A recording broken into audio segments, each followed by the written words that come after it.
मैं श्राप देता हूँ कि ये गांव में बर्बाद हो जाएगा। शिवनगर नाम का एक छोटा सा गांव था, जहां कड़ाके की ठंड से डर का माहौल फैला हुआ था। इतना कोहरा जमा हुआ था कि बच्चे रजाई में दुबके हुए थे। बुजुर्ग आग के पास बैठे कांप रहे थे और औरतें चूल्हे पर हाथ रखकर गर्मी लेने की कोशिश कर रही थीं। लेकिन उस ठंड ने सबसे ज्यादा असर किया गांव की चाय की दुकान पर। दुकान के सामने आग जलाई थी। उस आग के चारों ओर लगभग 2-4 लोग जमा थे, जैसे आग ही उनका भगवान हो। भाइयों, मेरी बात ध्यान से सुनो। आज सुबह मैं अपने खेत गया था और जो देखा उसे देखकर मेरे पैरों तले जमीन खिसक गई। पूरा खेत सफेद कोहरे से पट चुका था। अरे ऐसा लग रहा था जैसे पूरी जमीन पर बर्फ की मोटी चादर बिछा दी गई हो। पौधे ठंड से इतने जम गए थे जैसे उनमें जान ही ना बची हो। अगर ये कड़क ठंड ऐसे ही 2 दिन तक रही तो हमारी सारी फसल खत्म हो जाएगी। और ये ठंड मजाक नहीं है, बहुत बड़ा खतरा है। हाँ, मैंने भी देखा। गाय भैंस तक ठंड की वजह से कांप रही थीं। दूध आधा हो गया है। घरों में पानी बर्फ जैसा हो गया है। ये कोई साधारण ठंड नहीं है। कहीं ये भूत प्रेत का संकेत तो नहीं? ओहो पंडित जी, फिर शुरू हो गए। अरे तुमको तो हर चीज में भूत प्रेत दिखाई देता है। ठंड तो प्रकृति का खेल है। ऐसी ठंड कभी कभी पड़ जाती है। हमारी नस्ल कमजोर हो गई है, ये मान लो। ये बात सुनकर चाय वाला किशन बहुत खुश हुआ, क्योंकि उसका इस समय बहुत मुनाफा हो रहा था। ठंड में उसी से लोग चाय पीते थे। लो भैया, चाय पी लो, लेकिन सुन लो, जो उधारी है पहले उसको चुकाओ। आजकल ठंड में लोग चाय पी के चले जाते हैं, फिर पूछने पर सब बोलते हैं पैसा बाद में देंगे, पर कोई देता नहीं है। मैं कोई दान घर नहीं चलाता। अबे किशन, ऐसे समय में पैसा पैसा कर रहा है। हाँ, 10 रुपए की चाय है, दे भी दिया कर। अरे इतनी ठंड है, हाथ पैर काम नहीं करते हैं और तू पैसे कमाने की फिराक में लगा रहता है। इतना ही शौक है तो तुम क्यों नहीं पिला देते सबको चाय? हाँ, ये दूध है, चीनी है, सब कुछ मुफ्त में नहीं मिलता है। हाँ, मैं रोज रोज उधार में चाय नहीं पिलाने वाला। उसी समय एक बूढ़ा साधु ठंड से कांपते हुए, लड़खड़ाते हुए चाय की दुकान के पास आए। चेहरा ठंड से नीला पड़ चुका था। वो दुखी मन से गांव वालों से मदद मांगते हैं। अरे बेटा, क्या मैं कुछ क्षण इस आग के पास बैठ सकता हूँ? मैं कई दिनों से यात्रा पर हूँ। बीती रात पहाड़ों की बर्फीली हवाओं ने शरीर का दम निकाल दिया। अब शरीर साथ नहीं दे रहा है। अरे गरम चाय का एक घूंट मिल जाए तो शायद मेरी जान बच जाएगी। अरे ठंड बहुत है। गांव वाले एक दूसरे को देखकर मुस्कुराते हैं और उनका मजाक बनाते हैं। अरे ओ बाबा, तुम साधु लोग तो बर्फ में बैठकर ध्यान करते हो, तुम्हें इतनी ठंड कैसे लग रही है? हाँ, लोग कहते हैं तुम लोग आग को भी आदेश दो तो वो बुझ जाती है, फिर तुम्हें ठंड क्यों लग रही है? हाँ, और ये देखो, अरे खुद को साधु कहते हैं और चाय मांग रहे हैं। अरे साधु लोग आम जनता से कुछ नहीं मांगते। अरे बेटा, साधु होने का मतलब पत्थर होना थोड़ी ना होता है। हाँ, साधु का भी शरीर होता है ना, और वो भी हवा से कटता है, ठंड से कांपता है, भूख से तड़पता है। अरे मैं कोई वरदान मांगने नहीं आया हूँ, सिर्फ एक कप चाय मांग रहा हूँ बेटा, आधा दो। अरे जीवन का सहारा मांग रहा हूँ। अगर तुम ना भी दो तो भी तुम्हारे लिए भला ही चाहूंगा। लोग इतना स्वार्थी हो गए थे कि उन्हें सिर्फ मजाक लग रहा था। साधु की बात सुनकर भी किसी को उन पर दया नहीं आई। साधु ने किशन से कहा, अरे बेटा, एक कप चाय दे दो। देखो बाबा, सीधी बात है, मैं दान नहीं करता, मैं मेहनत से कमाता हूँ। मेरी चाय मुफ्त में नहीं मिलती। अगर तुम चाय पीना चाहते हो तो पैसे दो। मेरी दुकान पैसों से चलती है बाबा, दुआओं से नहीं। अरे अरे सुनो बाबा, जरा अपना चमत्कार दिखाओ तो। आसमान से गर्मी बुलाओ, बहुत ठंड लग रही है, तब हम तुम्हें चाय पिला देंगे और रजाई भी दे देंगे। तभी गांव का प्रधान वहां आ जाता है। अरे ओ साधु, हमारे गांव में भीख नहीं मिलती, हम कर्म करने वाले लोग हैं। अगर तुम सच में सच्चे साधु हो तो सिद्ध करो। पहले इस ठंड को गायब करो, फिर मैं तुम्हें चाय पिलाऊंगा। ये बात सुनकर साधु की आंखें भर आईं। ठंड ने उन्हें तोड़ दिया था। सर्द हवा जैसे सांस जमा रही थी। ठीक है बेटा, जो किस्मत में लिखा होगा वही होगा। तुम लोग इतने निर्दयी और क्रूर स्वभाव के हो, मुझे नहीं मालूम था। नहीं तो मैं इस गांव में कभी नहीं आता। साधु वहां से चले जाते हैं और गांव से दूर एक पुराने टूटे हुए कुएं के पास जाकर बैठ जाते हैं। किसी तरह रात हुई। रात को और भी ज्यादा ठंड लगने लगी। चारों ओर सन्नाटा फैल गया था। कोहरे से शरीर ढकने लगा था। हवा ऐसे लग रही थी जैसे वो किसी को निचोड़ना चाहती हो। पेड़ की डालों पर अजीब सा कोहरा जम गया था। चारों ओर मौत जैसा सन्नाटा था। हे प्रभु, मैं कहां कहां भटकता फिरूं। मैंने सोचा था गांव में कोई सहारा बनेगा, लेकिन यहाँ तो लोग चाय तक नहीं पूछ रहे हैं। कुछ मांगने पर भी लोग भगा दे रहे हैं और रहने का कोई कोना भी नहीं दे रहे। उल्टे उल्टे डांट कर भगा देते हैं। यहाँ तो दया का नाम ही मिट गया है। लोगों के दिलों में ठंड जम चुकी है। कहाँ गई इंसानियत? कहाँ गया करुणा का धर्म? तभी साधु की आंख से एक आंसू गिरता है और जमीन पर बर्फ बन जाता है। उसी क्षण हवा डरावनी हो गई। कोहरा काला पड़ने लगा। साधु महाराज ना चाहते हुए भी श्राप देने के लिए मजबूर हो जाते हैं। सुनो, अरे सुनो गांव वालों, मैं श्राप देने नहीं आया था, लेकिन तुम्हारी बेरहमी ने श्राप को जन्म दे दिया है। जब इंसान दया खो देता है तो प्रकृति न्याय करती है। प्रकृति न्याय करती है। आज से इस गांव पर ठंड का ऐसा कहर उतरेगा कि तुम अपनी करनी पर पछताओगे। तुम्हारे खेत जमेंगे, तुम्हारे जानवर कांपेंगे, तुम्हारी रातें डर से भर जाएंगी। और ये ठंड तब तक नहीं रुकेगी जब तक तुम अपने दिलों की बर्फ नहीं पिघलाते। जैसे ही साधु ने ये शब्द कहे, उनकी वही ठंड से तड़प तड़प कर मौत हो जाती है। ठंड अचानक और भी भयानक हो गई। पानी की सतहें जम गई। घरों की मिट्टी में एक सफेद पत्थर जैसी परत बन गई। किसी तरह सुबह हुई। लोग गांव में सुबह उठते ही चौंक गए। चारों ओर बर्फ की चादरें लग गई थी। लोगों की आंखों में डर, चेहरे पर पीड़ा थी। कई घरों की छतों पर बर्फ जैसी परत थी। कुछ झोपड़ियां जड़ सी लगने लगी थी। हे राम, मेरा बेटा बहुत बीमार है। कल से बुखार है और आज ठंड इतनी बढ़ गई कि उसका कंबल भी काम नहीं आ रहा। हम क्या करें? डॉक्टर दूर है, पैसे नहीं है और बाहर निकलना भी कितना नामुमकिन सा है। ये ठंड कब जाएगी? ये हमारे घरों में कहर बनकर आई है। हाँ मीना, मुझे भी कुछ समझ में नहीं आ रहा है कि मैं क्या करूं। ये अचानक ठंड इतना क्यों बढ़ गया? मुझे तो कुछ समझ में नहीं आ रहा है। और तो और हमारे गेहूं की फसल जो दिख रही थी कि अच्छी होगी, अब सब कुछ सूख कर काली पड़ गई। मैंने इतनी मेहनत की थी। ये ठंड हमारी कमाई, हमारी रोटी सब ले रही है। ये ठंड नहीं है, ये तो प्रकोप है बेटा। ऐसा लगता है जैसे आसमान खुद गुस्से में है। ये हवा, ये धुंध, ये सिरहन सब मिलकर जैसे गांव को परख रहे हों। पता नहीं किसकी परीक्षा हो रही है, हमारी या हमारी इंसानियत की। गांव के सभी लोगों के घर पर ठंड का कहर बरस रहा था। बहुत ज्यादा ठंड पड़ रही है। ना काम मिल रहा है, ना ही खाने का इंतजाम हो पा रहा है। ऊपर से ये ठंड, ऐसा लगता है जैसे कोई बर्फीला हाथ गले पर रख दिया हो। ओ हो, हर सांस भारी पड़ रही है। मैंने तो ऐसी ठंड कभी नहीं देखी। सांस लेते ही सीना जमने लगता है। खेत जाकर देखो, पूरा खेत सफेद ओस से ढका था, जैसे किसी ने बर्फ बिछा दी हो। फसल तो खत्म हो चुकी है। पता नहीं जीवन कैसे गुजरेगा। चारों ओर गांव में हल्की हल्की धुंध थी, लेकिन अचानक हवा तेज हो जाती है और ठंड एकदम बढ़ जाती है। पेड़ों पर बैठे पक्षी तक कांपने लगते हैं। खेत में खड़े पशु अपनी जगह से हिल नहीं पा रहे थे। अरे बाप रे बाप, अरे ठंड बहुत लग रही है। कुछ समझ में नहीं आ रहा है कि क्या करूं। देखो जी, गाय कैसे कांप रही है। उसकी सांसों से धुआं निकल रहा है। अगर अभी उसे आंगन में ना लाएं तो वो बीमार पड़ जाएगी जी। क्या करे मीना? अरे पक्षियों की हालत भी खराब है। कोई उड़ तक नहीं पा रहा है। और ये मौसम कुछ ठीक नहीं लग रहा है। क्या करे जी?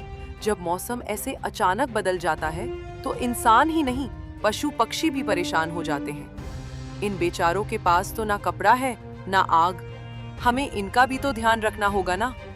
चलो पहले गाय को अंदर ले आते हैं और पेड़ पर थोड़ा दाना रख देते हैं और पानी भी। कम से कम पक्षियों को राहत मिल जाएगी। गांव में सन्नाटा था। हर घर का दरवाजा अंदर से बंद था। हवा इतनी ठंडी थी कि जैसे कोई बर्फ का हाथ चेहरे पर रख दे। चौपाल की आग भी बुझ चुकी थी। अरे हरिहर काका, बाहर कोई दिख भी नहीं रहा। लगता है सब घरों में बंद हो गए हैं।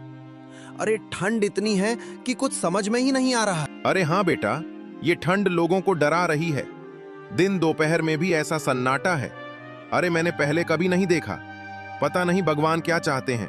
अब तो गांव में कोई बाहर ही नहीं निकलता। हर घर के अंदर लोग कंबलों में लिपटे बैठे थे और घर में ही आग ताप रहे थे और दरवाजे पूरी ताकत से बंद किए हुए थे। बेटा, ऐसी ठंड मैंने उम्र भर में बस कुछ ही बार देखी है। लगता है हवा हड्डियों में उतर रही है। दादी, आप आग के और पास बैठो ना। आज तो सारे लोग अपने अपने घर में दुबके हैं। बाहर तो एक परिंदा भी नहीं उड़ रहा है। हाँ बेटा, ये ठंड सिर्फ सर्दी नहीं है, ये तो जैसे कोई बुरी हवा घूम रही हो। दादी माँ, क्या सुबह तक ठंड कम हो जाएगी? पता नहीं बेटा, आज तो पूरा गांव डरा हुआ है। हर कोई घर में छुप कर बैठा है। कोई बाहर निकलने की हिम्मत नहीं कर रहा है। अगली सुबह का समय था, लेकिन धूप दिखाई नहीं दे रही थी। धुंध इतनी गहरी थी कि घरों के बाहर कुछ दिखाई तक नहीं दे रहा था। गांव की चौपाल, जो रोज शोर से भरी रहती थी, आज बिल्कुल खाली थी। अरे सुरेश, तुम इस समय काम पर क्यों नहीं जा रहे हो? अरे काम पर कौन जाएगा काका? ये ठंड तो बड़े बड़े आदमी को बीमार कर दे रही है। सब अपने घरों में दुबके हुए हैं। यहाँ तक कि जानवर भी बाहर नहीं आ रहे हैं। और तो और मेरी बूढ़ी माँ का भी इस ठंड से तबीयत खराब हो गई है और मेरे पास इतना पैसा भी नहीं है कि मैं उनका इलाज करवा पाऊं। हाँ हाँ बेटा, मैंने भी देखा है। गांव में सभी लोग बीमार हो रहे हैं। ठंड ही इतनी ज्यादा है कि अब लकड़ी का भी इंतजाम नहीं हो पा रहा है। सच कहूं सुरेश, ऐसा लग रहा है जैसे पूरा गांव जम गया हो। अरे लोग डर गए हैं। इस ठंड ने सबको अपने घरों में छुपा दिया है। तभी सुरेश का बेटा कांपते हुए उसके पास आता है और रोते हुए बोला, पिताजी पिताजी, दादी जी की तबीयत बहुत खराब है। जल्दी से घर चलो ना, उन्हें बहुत जोर जोर की ठंड लग गई है। अरे बेटा मोहन, तुम्हें इतनी ठंड में घर से बाहर नहीं निकलना चाहिए था। अरे तुम किसी और से कह देते, मैं घर आ जाता। सुरेश जल्दी से घर आता है और अपनी माँ की हालत देखकर बहुत चिंतित होता है। माँ, तुम चिंता मत करो, मैं अभी डॉक्टर को बुलाता हूँ। तुम्हें कुछ नहीं होने दूंगा। बेटा, मुझे बहुत जोर की ठंड लग रही है। इस कंबल में शरीर भी ठंडा नहीं रुक रहा है और ये आग की गर्मी अब मेरे शरीर में नहीं लग रही है। मुझे थोड़ी सी चाय पिला दो तो शायद थोड़ी राहत मिले। ठीक है माँ, मैं अभी चाय लाता हूँ। गीता, जरा माँ के लिए चाय बना दो। चाय पीकर शायद माँ के शरीर में कुछ गर्माहट आ जाए। अजी, चाय कहाँ से बनाऊं? घर में चीनी का एक दाना भी नहीं है, तो चाय कहाँ से बनाऊं? और तो और घर में एक पैसा भी नहीं है। आप कई दिनों से काम पर भी तो नहीं जा रहे हैं ना, तो पैसे कहाँ से आएंगे? ये बात सुनकर सुरेश बहुत दुखी हुआ। ठीक है, तुम चिंता मत करो। मैं अभी किशन की दुकान से चाय लेकर आता हूँ। लेकिन आपके पास एक भी पैसा नहीं है। आप उसके पास जाएं तो पैसा लेकर ही जाना, नहीं तो वो इतना स्वार्थी किस्म का आदमी है कि वो आपको बिना पैसे के चाय नहीं देगा और वो अपनी दुकान से आपको भगा भी देगा। अरे गीता, ऐसी बात नहीं है। वो भी तो इंसान ही है। वो ऐसी हालत में चाय जरूर देगा। इतना कहकर सुरेश घर से निकल जाता है और कुछ ही देर में किशन की दुकान पर पहुंच जाता है। किशन भाई, जरा एक कप चाय दे दोगे? माँ बहुत बीमार है, ठंड से कांप रही है। उनके लिए ले जाना है। देख भाई, तेरे पास तो पैसे है नहीं। मुझे तुम्हारी हालत देखकर नहीं लग रहा कि तुम्हारे पास पैसे होंगे। नहीं भाई, आज नहीं है, लेकिन माँ बहुत बीमार है। उसे चाय की बहुत जरूरत है। उसे ठंड लग गई है भाई। बस एक कप चाय दे दो, मैं शाम को मजदूरी मिलते ही पैसे दे दूंगा। मुझे तेरी मजबूरी से मतलब नहीं है भाई। यहाँ उधार नहीं चलता, समझा? भाई, ठंड बहुत तेज है। माँ की सांसें तक अटक रही हैं। चाय से शायद गर्मी मिल जाए। दया कर दो भाई, दया? अरे मेरे पास दया बेचने की दुकान थोड़ी ना है।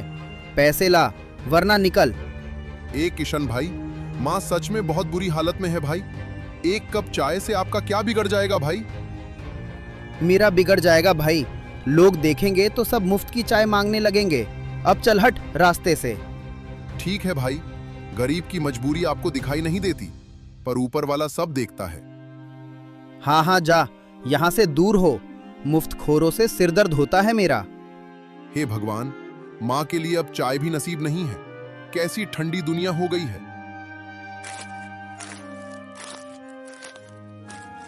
सुरेश तेज कदमों से घर पहुंचता है। अंदर जाते ही उसकी माँ पर उसकी नजर पड़ती है। वो तेजी से कांप रही थी, सांसें फटफट कर चल रही थी। माँ, ये क्या हालत हो गई है आपकी? उठो ना माँ, उठो ना, कुछ बोलो ना माँ। सुरेश जी, माँ जी को बहुत देर से बुला रही हूँ जी, लेकिन ये तो कुछ बोल ही नहीं रही हैं। सुरेश के हाथ पैर कांप गए। उसे समझ आ गया था कि अब सिर्फ चाय से काम नहीं चलेगा। डॉक्टर की तुरंत जरूरत है। रुको गीता, मैं अभी डॉक्टर को लेकर आता हूँ। तब तक तुम माँ का ख्याल रखो। अजी, लेकिन डॉक्टर को बुलाने के लिए पैसे कहाँ से आएंगे? हमारे पास तो एक फूटी कौड़ी भी नहीं है। हाँ गीता, मुझे मालूम है, लेकिन मैं कोई ना कोई उपाय जरूर करूंगा। मैं अपनी माँ को ऐसे नहीं छोड़ सकता। सुरेश ठंड में भागता हुआ गांव के प्रधान के बड़े से घर में पहुंचता है। प्रधान जी, मेरी माँ बहुत बीमार है। मुझे डॉक्टर को बुलाने जाना है, पर मेरे पास पैसे नहीं हैं। जरा थोड़ा सा कर्ज दे दीजिए प्रधान जी। अच्छा, कर्ज चाहिए, पर बिना किसी गारंटी के मैं तुम्हें कर्ज क्यों दूं? प्रधान जी, मेरे पास बस छोटा सा खेत है। माँ की जान बच जाएगी तो मजदूरी करके सारा पैसा लौटा दूंगा। अच्छा, तो खेत गिरवी रख दो, फिर दे दूंगा पैसे, वरना ऐसे तो नहीं दूंगा भाई। प्रधान जी, वो खेत ही हमारी रोजी रोटी है, पर माँ की जान उससे भी बढ़कर है। ठीक है, खेत गिरवी रख लीजिए। अच्छा, चल ठीक है, इस कागज पर अंगूठा लगा दे। खेत अब मेरे पास गिरवी रहेगा, लेकिन याद रखना, समय पर पैसे नहीं लौट आए तो खेत मेरा ही रहेगा। ठीक है प्रधान जी। प्रधान के चेहरे पर लालच भरी जीत चमक रही थी। सुरेश फौरन डॉक्टर को बुलाने के लिए दौड़ पड़ता है। उसके पैरों में दर्द था, पर दिल में सिर्फ एक ही बात, माँ को बचाना है। माँ, मैं आ गया माँ। उठो ना माँ, मैं डॉक्टर साहब को लेकर आया हूँ माँ। सुरेश की आवाज अचानक रुक जाती है। कोने में बैठी उसकी बूढ़ी माँ हिल भी नहीं रही थी। उनकी सांसों की धीमी सी धुन भी अब नहीं थी। डॉक्टर उन्हें देखता है, मगर हाथ बर्फ जैसा ठंडा हो गया था, बिल्कुल पत्थर की तरह। सुरेश, तुम्हारी माँ अब इस दुनिया में नहीं रही। ठंड ने तुम्हारी माँ की जान ले ली। इतना सुनते ही पूरे परिवार का रो रो कर बुरा हाल हो गया। जैसे तैसे वो अपनी माँ का अंतिम संस्कार करता है। कुछ दिन इसी तरह बीतते हैं और ठंड से लोग मरने लगते हैं।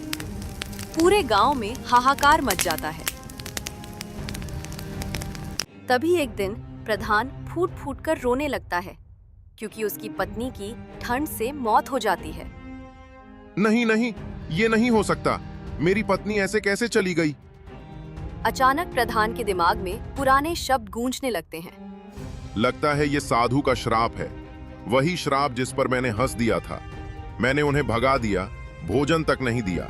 मैंने पाप किया, पाप। एक भूखे ठंडे साधु को दुत्कारा। अब भगवान ये सजा मुझे दे रहा है। मैंने लोगों का हक मारा, लालच किया, गरीबों को सताया।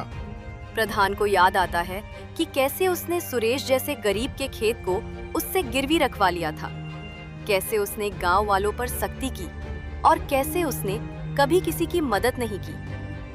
नहीं, मैं साधु को ढूंढूंगा, माफी मांगूंगा, अपने पाप धोऊंगा। अगर वो माफ कर दे, शायद गांव को भी ठंड के इस कहर से राहत मिल जाए। किसी तरह वो अपनी पत्नी का अंतिम संस्कार करता है और अब वो बिल्कुल टूट गया था। किसी तरह दिन बीतते हैं और एक दिन अचानक किशन के घर में आग लग जाने से उसका पूरा घर जल जाता है। ओ भगवान, मेरा सब कुछ जल गया। मेरी दुकान, मेरा घर, मेरा सामान, सब खत्म हो गया। किशन का छोटा बेटा ठंड में कांप रहा था। उसके पास पहनने को ढंग का कपड़ा भी नहीं था। किशन की पत्नी मिट्टी पर बैठकर रो रही थी। अब हम कहाँ जाएंगे जी? बच्चों को कैसे बचाएंगे? ठंड बढ़ रही है। अरे हाँ, मेरे पास तो अब कुछ नहीं बचा। अब मैं क्या करूं? कुछ समझ में नहीं आ रहा। ठंड बहुत तेज थी, हवा चुभ रही थी। किशन का बेटा कांप रहा था। उसकी पत्नी सिसक रही थी और किशन टूट चुका था। इसी बीच सुरेश वहां आता है। वो अचानक रुक जाता है। आग और किशन की हालत देखकर उसकी आंखें फैल जाती हैं। किशन भाई, ये क्या हो गया? अरे सुरेश, सब खत्म हो गया, सब खत्म हो गया। मेरे बच्चे ठंड से कांप रहे हैं, मेरी पत्नी रो रही है और मैं कुछ नहीं कर पा रहा हूँ।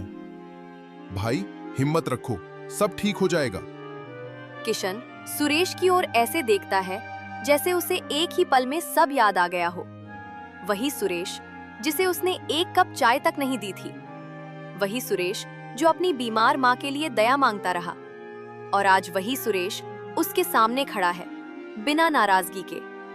अरे सुरेश, मैं बहुत बुरा आदमी था, बहुत बुरा आदमी। मैंने तेरी माँ को, तुझे, सबको दुत्कारा। एक कप चाय भी नहीं दी। और साधु बाबा को तो मैंने एक कप चाय तक नहीं दी, इतनी ठंड में, और उन्हें अपमानित करके भगा दिया। हम गांव वालों पर उन्हीं का श्राप लगा है। देखो, आज मेरा घर जल गया, मेरे बच्चे ठंड से कांप रहे हैं। ये सब मेरे कर्मों की सजा है सुरेश, मेरे कर्मों की सजा। भाई, आपने गलत किया, पर अभी भी वक्त है सुधरने का। मुझे माफ कर दे सुरेश, मैंने तेरी मजबूरी नहीं समझी, तेरी माँ की हालत नहीं समझी। आज मेरी हालत तेरी जैसी हो गई है। मुझे समझ में आ गया सुरेश कि दया ना करने वाला आदमी कभी सुखी नहीं रह सकता, कभी सुखी नहीं रह सकता। किशन पहली बार अपने कर्मों को सच में समझ रहा था और पहली बार उसके दिल में इंसानियत की आग जली थी, जो उसके घर की आग से कहीं ज्यादा गर्म थी। अगले दिन चौपाल पर सभी लोग जुटे और सभा हुई। प्रधान अपनी पत्नी की मौत से टूटा हुआ था। किशन अपना घर जल जाने और बच्चों की हालत देखकर पछतावे में डूब गया था। दोनों अब एक ही बात समझ चुके थे कि साधु का श्राप सच हो रहा था। किशन, हम दोनों ने गलती की थी। हमने उस साधु को अपमानित किया, भूखा प्यासा भगाया, उसी का फल है ये। हाँ प्रधान जी, मैंने भी गरीबों से बुरा व्यवहार किया, सुरेश जैसे लोगों को दुत्कार दिया। अब भगवान ने मुझसे सब छीन लिया, मुझे पश्चाताप हो रहा है। हमें साधु को ढूंढना होगा, उनसे माफी मांगना होगा, वरना ये ठंड का कहर गांव को बर्बाद कर देगा। चलो प्रधान जी, उसी जगह चलते हैं जहां साधु आखिरी बार दिखे थे, जहां उनकी मौत हुई थी। दिन भर ठंड और तेज हवा के बीच दोनों उसी जगह पहुंचे। वही पेड़ के नीचे का स्थान था जहां साधु ठंड से कांपते हुए गिरे थे, जहां उनकी दर्द से भरी सांसें हमेशा हमेशा के लिए थम गई थीं। उनका शरीर बर्फ जैसा जम गया था और शरीर सड़ने लगा था। वो जगह अभी भी वीरान थी, अजीब सा सन्नाटा भरा पड़ा था। हे साधु महाराज, हमें माफ कर दीजिए, हमने बहुत बड़ा पाप किया, दया नहीं दिखाई और अपने अहंकार में आपको तड़पने दिया। महाराज, मैं दुष्ट था, दिल से कठोर था, आप पर क्रोध किया। आज भगवान ने मुझे दिखा दिया कि दूसरों का दर्द समझना कितना जरूरी है। दोनों ने सिर झुकाकर हाथ जोड़े। उनकी आंखों में सच्चे पश्चाताप के आंसू थे। अचानक ठंडी हवा में एक हल्की सी रोशनी जम गई। ऐसा लगा जैसे साधु की आत्मा वहीं उपस्थित हो। जब दिल की ठंड मिटती है, तभी प्रकृति की ठंड भी खत्म होती है। दया, करुणा और इंसानियत ही जीवन की सच्ची गर्मी है। अब तुम सब सीख चुके हो, इसलिए मैं तुम्हें श्राप से मुक्त करता हूँ। रोशनी धीरे धीरे मिट गई। कुछ ही देर में गांव वाले मिलकर साधु बाबा का अंतिम संस्कार कर देते हैं और अब उनकी आत्मा को शांति मिल जाती है। अगली सुबह सूरज निकला। ठंड सामान्य हो चुकी थी, हवा में अब जान थी और लोग अपने दरवाजों पर खड़े मुस्कुरा रहे थे। और इस तरह गांव फिर से जी उठा। लोग एक दूसरे की मदद करने लगे और सबने मिलकर एक नया जीवन शुरू किया, शांति, प्रेम और दया के साथ।